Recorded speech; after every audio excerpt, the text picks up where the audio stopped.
Nurses from these two major medical facilities, one in the Upper East Side of Manhattan and the other in the Bronx, brings the number of potential nurses on strike to more than 7,000 at these two major medical facilities here. Negotiations broke down in the middle of the morning. The governor urged both sides to meet in arbitration. The Nurse Association declined. The New York City mayor saying that they are now looking at public and private agencies to try to backfill, as well as looking at other medical facilities in the greater New York area to shift ambulances and other patient resources too.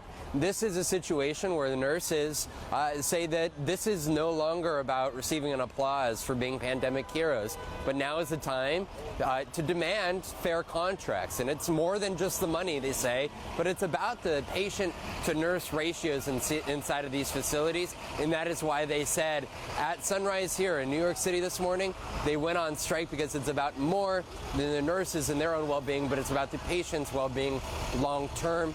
We ultimately see here potentially in the hours and days ahead as to where this strike and where these negotiations head.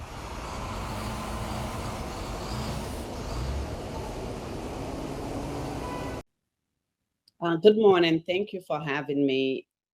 From the beginning of a negotiation, it was never about wages. It was always about safe patient care. And Mount Sinai know that what we need from them is proper nurse to patient ratios, is proper enforcement for staffing. And it's really something to hear that all they focus on is wages. As nurses, when we go to work, we want to provide safe quality care to our patients. At this stage, we do not have that commitment from Mount Sinai Medical Center as well as Montefiore Medical Center. That is one of the reasons that we are where we are right now. Well, that is our concern. Our concern, we would like to have a fair contract where we could really attract and retain great nurses. If you have to go to work in a condition where on a daily that you have to work short, you are asked to care for 20 patients in the emergency room where the ratio should be 3. So a lot of our nurses have walked away from the profession just because they are tired of the abuse. They are tired of not able to deliver safe, proper care for our patients. We we've been working in those conditions way before the pandemic. And after the pandemic, management decided to freeze a lot of these positions and they never posted the position. You look at a place at Montefiore Medical Center, they have over 710 positions open.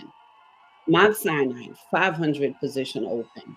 Nurses will not want to work every day and have to carry 3 times the amount of the load.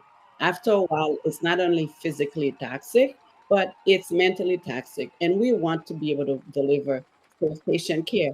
And meanwhile, this hospital made a lot of profits. The CEO of those two hospitals have made the 7 figure over the past couple of years. And what we asking them is to invest in our communities, invest into the nurses, so we could deliver safe patient care to our patients. Our communities deserve better. New Yorkers deserve better. The hospital management have created the crisis. We gave them a 10-day notice on December 30th. The reason we gave them the 10 days was we were giving them the opportunity to either fix the problem by coming to the table and negotiate a fair contract or make proper arrangement. The fact that management decided not to come to the table and have a fair contract, they have failed the community, they have failed the patients.